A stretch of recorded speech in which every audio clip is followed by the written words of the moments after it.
We are, as a people, inherently and historically opposed to secret society, opposed to secret oaths, opposed to secret proceedings, secret proceedings. No official of my administration, whether his rank is high or low, should interpret my words here tonight as an excuse to censor the news, to stifle dissent, to cover up our mistakes, or to withhold from the press and the public the facts they deserve to know.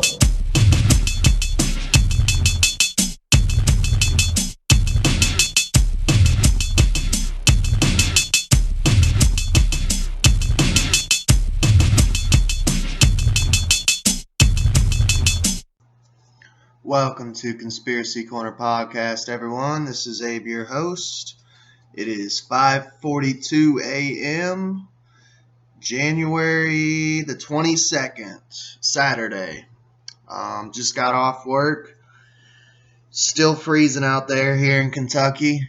Went in an hour early and got off about the same time as usual, 5 a.m., so I ended up getting an hour overtime, so that's cool. I just went in because we had an early truck and helped out my boss. But as far as updates, that's about it. Let's get on with the show. So here's some craziness, some normalization of face mask. Face masks make people look more attractive, study finds. There have been precious few positives during the beer bug pandemic, but British academics may have unearthed one. People look more attractive in protective masks. Researchers at Cardiff University were surprised to find that both men and women were judged to look better with a face covering obscuring the lower half of their faces.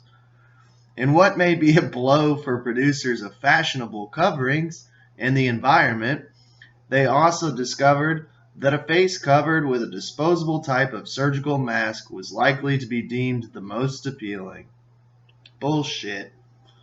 Dr. Michael Lewis, a reader from Cardiff University's School of Psychology and an expert in faces, said research carried out before the pandemic had found that medical face masks reduced attractiveness because they were associated with disease or illness. Gee, ya think? Quote, we wanted to test whether this had changed since face coverings became ubiquitous and understand whether the type of mask had any effect, he said. Our studies suggest faces are considered most attractive when covered by medical face mask. Really pushing that medical one, not cloth. It's got to be medical, man. Yeah, probably because it's got more gallons in it. This may be because we're used to healthcare workers wearing blue masks, and now we associate these with people in caring or medical professions at a time when we feel vulnerable. No, the only time I feel vulnerable is because y'all are doing all this Agenda 21 bullshit, because that's what this is really about. It's not about a virus, and if you guys still think it's about a virus, you're fucking dumb. We may find the wearing of medical masks reassuring and so feel more positive towards the wearer. No, it doesn't make me feel comfortable. It usually makes me feel a little freaked out like someone's about to rob me. I don't know. Usually when someone approaches me with a mask, it makes me feel like, are you going to rob me, motherfucker? And I just look at them weird or laugh at them in their face. The first part of the research was carried out in February 2021, by which time the British population had become used to wearing masks in some circumstances. 43 women were asked to rate on a scale of 1 to 10 the attractiveness of images of male faces without a mask, wearing a plain cloth mask, a blue medical face mask, and holding a plain black book covering the area a face mask would hide. I do have to say, though, this could be kind of a good time of dating. Like if you get with like a butterface I don't know if you know what that phrase means, but it means like everything looks good but her face.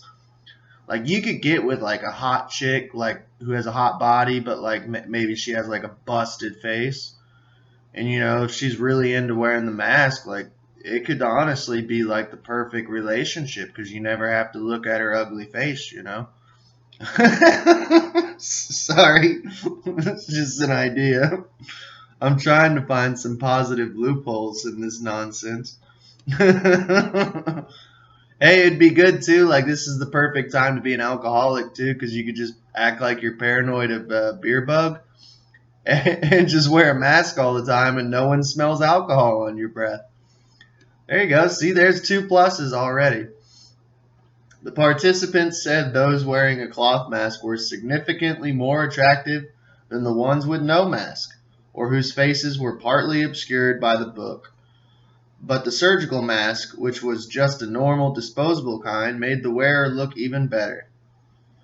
Quote, the results run counter to the pre-pandemic research where it was thought mask made people think about disease and the person should be avoided, said Lewis.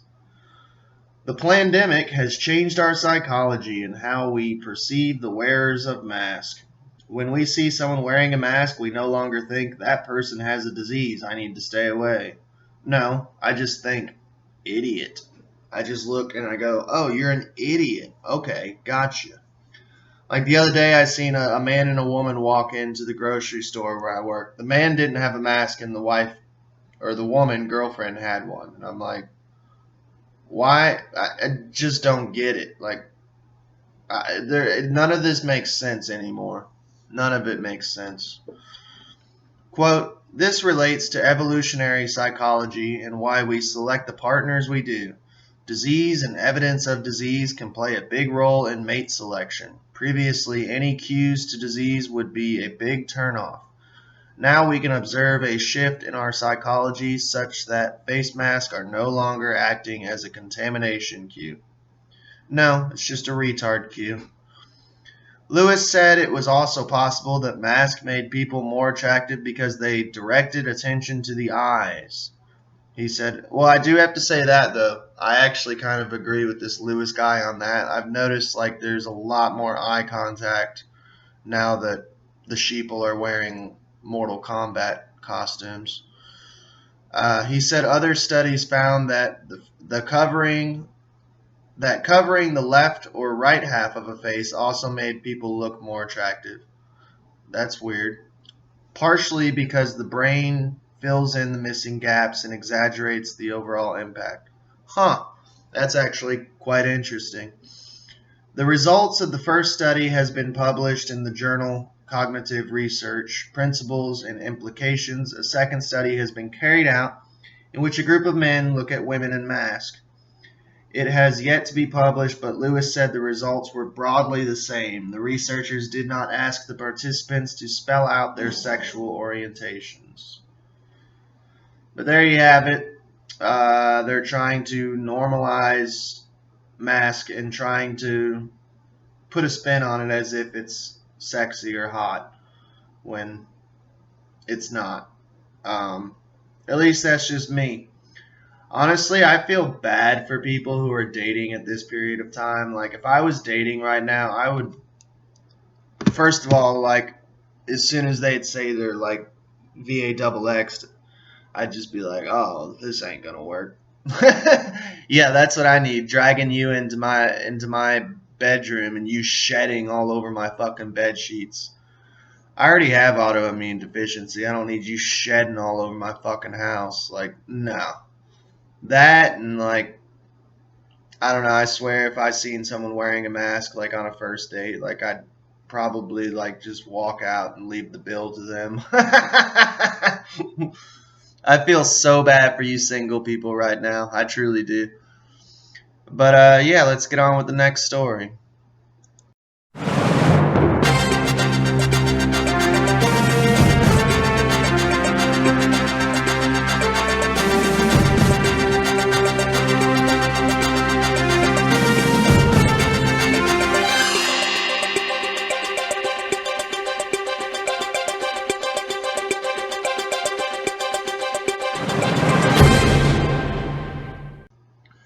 So here's something interesting I found, and it's conspiracy related. I grew up watching wrestling, and Hulk Hogan was somebody I was a big fan of. Um, Typical 90s kid, you know.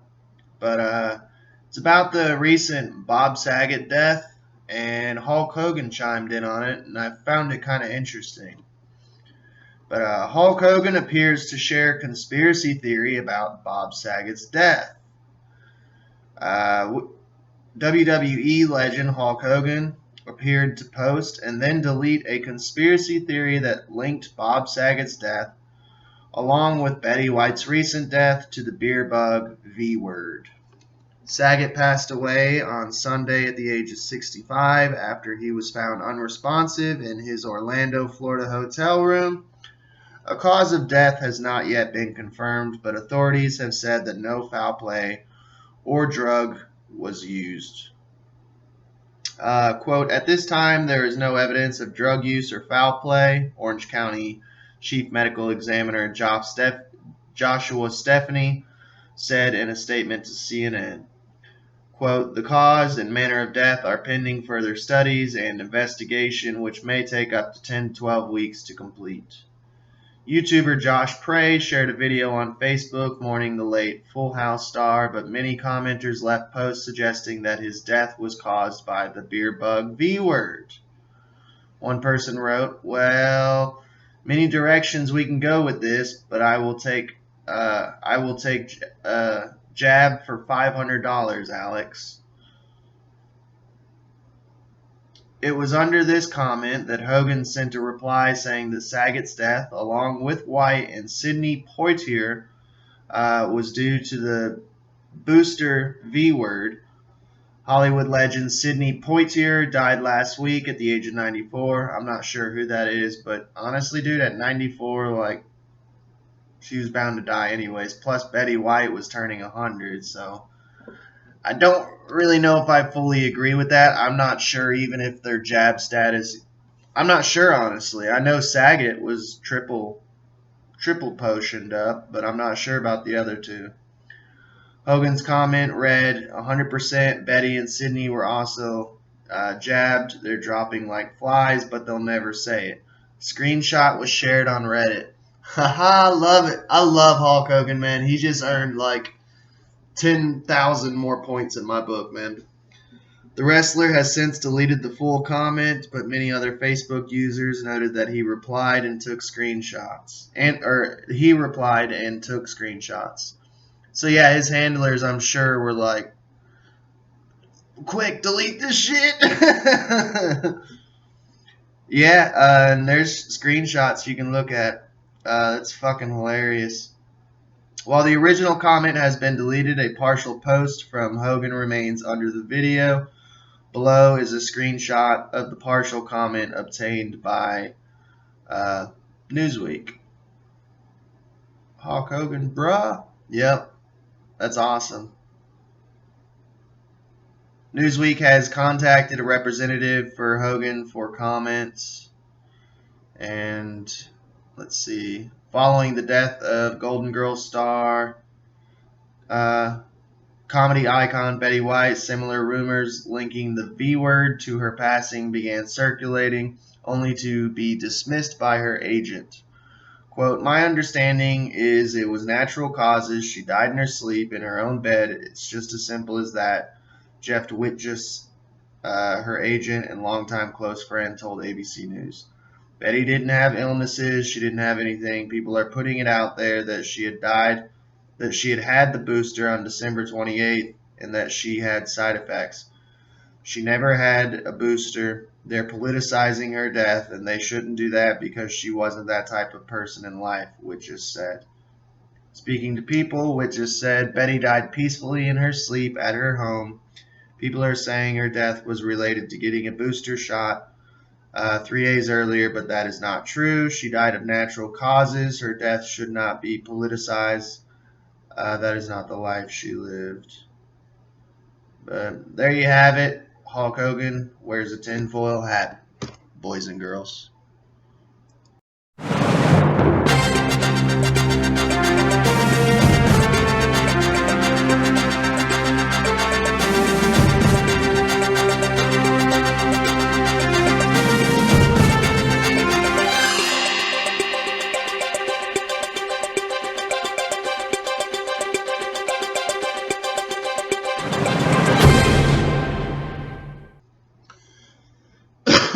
So here's some nonsense.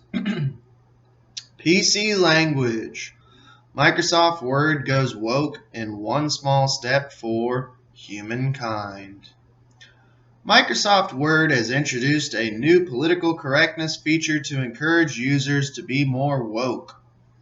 The feature, which is currently on Word and some of Microsoft's web-based applications, aims to help users choose more inclusive language by highlighting words or phrases that may cause offense. The new feature brings up purple lines under written copy that might be biased. It takes into account gender-specific language, age bias, cultural bias, sexual orientation bias, and socioeconomic status. Just like the software's spelling and grammar checking tool, the feature can be switched off. Well, at least they're giving you the option. Isn't that nice? However, with Microsoft's new feature, some of the best-known speeches, phrases, and songs may lose their impact somewhat. In Barry Manilow's hit song, Copacabana, the protagonist, Lola, would now need to be referred to as a performing artist rather than a showgirl. Simon & Garfunkel's hit single, Mrs. Robinson, would also require some tweaking to a more politically correct Ms. Robinson. What's wrong with Mrs.? Mrs. is bad now? Wow, I missed that one. Apparently, so like if someone calls my wife Mrs. Williams, that's politically incorrect. They need to call her Ms. Williams. That kind of pisses me off. Nah, motherfuckers, like that's my wife, dude. Ooh, that kind of pisses me off. Mrs. is incorrect now. Now it's Ms. Everyone's a Ms. That ain't how that works. Outside the world of music, the new feature would make Neil Armstrong's famous moon landing line a little less impactful. That's one small step for man, one giant leap for mankind. Doesn't fit with the software's woke requirements, as it suggests mankind should be changed to humankind or humanity. Oh, there you go, guys. So let's rewrite history. Nothing could go wrong there. I mean, history, the whole point of history is to, look at it and learn from it, mistakes, and take the good out of it and go, oh, maybe we should repeat the good. But yeah, rewriting history, nothing could go wrong there, ladies and gentlemen. Nothing at all. Among other things, the feature also suggests changing headmaster to principal, master to expert, and manpower to workforce. Actually, I ain't gonna lie, none of those actually really bother me. Sumit Chauhan, Microsoft corporate, of course it'd be like an Asian person, like a Chinese, it sounds like Chauhan. Microsoft corporate vice president for engineering in office said that the purpose of the software was not to try to remove all of society's problems, but instead to draw attention to areas where simple changes can be made to increase inclusivity, which may otherwise be blind spots for Word users. In our products, we want to be thoughtful about stereotypes in the world and to make sure our AI is not reinforcing or amplifying those, Mr. Chauhan said. According to Microsoft's website, the new feature has been introduced for those who want to eliminate biases based on gender, age, ability, and more. Native speakers and linguistic experts from every country have been hired to give advice on the new language suggestions offered by the software. Interesting. Let me know what you guys think about that. I think that's kind of crazy. A little absurd. It's getting weirder and weirder every day, man.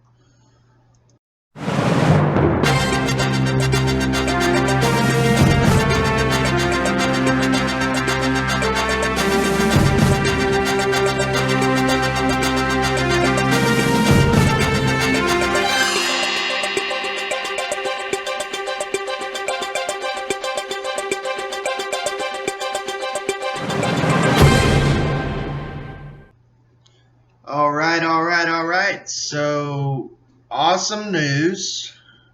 I'll just go ahead and get into it. All Plan B beer bug restrictions, including mask wearing, to end in England. Oh, by the way, just for the safety of this video, I am not a doctor. I am not a healthcare physician. Do not take any of this as medical advice. I have to do that for the robots, man. Boris Johnson has announced the end of all beer bug measures introduced to combat the moronic variant. Compulsory mask wearing on public transport and in shops, guidance to work from home, and V-word certificates from next week. The Prime Minister also told the Commons that the legal requirement on all people with beer bug to self-isolate would be allowed to lapse when the regulations expire on March 24th, and that date could be brought forward. To cheers from some of the conservative benches, Johnson announced an immediate end to the need for pupils to wear masks at secondary schools. While Johnson's statement will please a number of his backbenchers, it prompted concern from teaching and health unions. And what do these people like love being enslaved or something? And from NHS and public health representatives. Oh, I don't give a shit about those people. Responding for Labour, Keir Starmer said he would back the change as long as it was supported by evidence, saying Johnson must, quote, reassure the public he is acting to protect their health, not just his job, unquote. Updating MPs, the Prime Minister said beer bug data was, quote, showing that time and again this government got the toughest decisions right, that the Plan B rules imposed in December could be lifted from next Thursday, the day after pre-existing review point. Are they backing off, people? I don't know. I'm not saying get your hopes up, but it would be nice if they would back off. Although it had been expected that Johnson would announce the end of work from home guidance and the need to show a certificate providing V-word or a recent negative beer bug test to enter some venues, the immediate lifting of mandatory mask rules will come as a surprise to some. Well, fuck them. Wear your muzzle then. You don't, dude. Hey, if it bothers you, wear your muzzle. If that makes you feel better, no one's telling you you can't wear your muzzle. Quote, from tomorrow we will no longer require face masks in classrooms, and the Department for Education will shortly remove national guidance on their use in communal areas, Johnson told the Commons. Quote, in the country at large, we will continue to suggest the use of face coverings in enclosed or crowded spaces, particularly when you come into contact with people you don't normally meet. But we will trust the judgment of the British people and no longer criminalize anyone who chooses not to wear one. Dun dun dun! I'm sorry, y'all. I'm going to take it as a win. You know, 2022 is looking up. I'm telling you guys, it's looking up. It's looking good. Replying to the statement, Starmer said Labour, quote, does not want to see restrictions in place any longer than necessary. The Labour leader says he would back the relaxation as long as the science says it is safe. Well, we all know from the Fauci emails, it says it's safe, okay? Everyone read my emails and they say it's safe, okay? Okay, masks do nothing. Got it? Got it. Capiche? Capiche.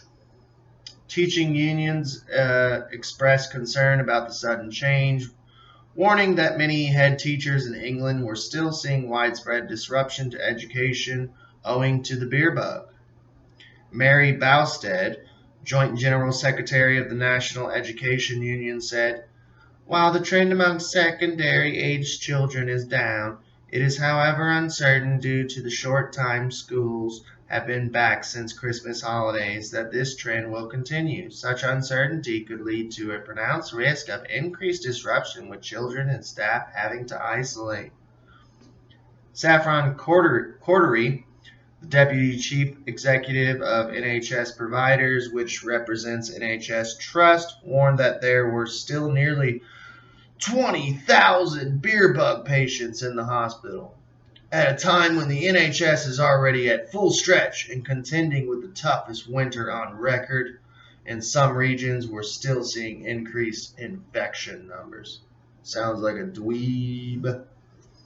Pat Cullen, the General Secretary of the Royal College of Nursing, said ministers would, quote, regret sending the wrong signal to the public for political expediency. Fuck them. Unison, the UK's largest health union, warned that ditching Plan B in one fell swoop risked jeopardizing progress made. Christina McAnea, the union's general secretary, said rather than allowing a free-for-all, ministers should be urging caution and encouraging continued mask wearing on transport in public areas and in schools where it can still make a real difference. No, it doesn't. It's already been proven. It doesn't fucking work. It's like throwing a tennis ball, or it's like a fly trying to get through a chain link fence. It's not stopping anything, people. It's not stopping fucking anything. It's already been proven, dude. It's not even a fucking conspiracy. Director of Public Health at a city in the north of England said they were also concerned at the move. Quote, this feels like more of a political decision than a decision based on the evidence in the science. And it could be quite London-centric, they said. What does that even mean? I don't know. I'm not from there, dude. Quote, we are seeing a reduction in cases, but they're still incredibly high. Taking out all these measures does feel risky. And if our focus is keeping kids in schools as much as possible, this may result in more disruption to education. I worry the decision has not been made for the right reasons. The changes apply only to England as beer bug restrictions as part of health policy are a devolved matter. Well, I think it's a step in the right direction. Especially, I could care less about the mask. They're focusing on the mask bullshit. My main focus was the whole certificate. I think that right there is what everyone should be focusing on, is the whole certificate thing, the mark of the beast bullshit.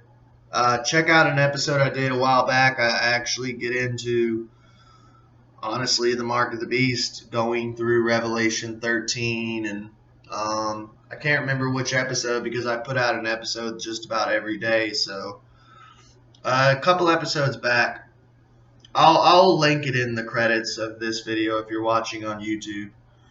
And if you're not watching on YouTube and you want to save your phone battery, say you're listening to this podcast audio only and you want to save your phone battery, you can listen to us on Breaker, Google Podcasts, Radio Public, Spotify, and Anchor. And if you do want to put a face to a voice, please do. Subscribe to us on YouTube. It's Conspiracy Corner Podcast. The profile picture is a bunny rabbit with a samurai sword. You can find us on BitChute, but we really don't upload there anymore because it's too hard, man.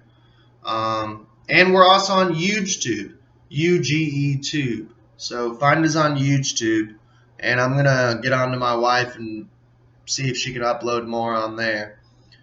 But that's all she wrote. I hope you all have a good day, and I'll catch you later. We are, as a people, inherently and historically opposed to secret society, opposed to secret oaths, opposed to secret proceedings, secret proceedings. No official of my administration, whether his rank is high or low, should interpret my words here tonight as an excuse to censor the news, to stifle dissent, to cover up our mistakes, or to withhold from the press and the public the facts they deserve to know.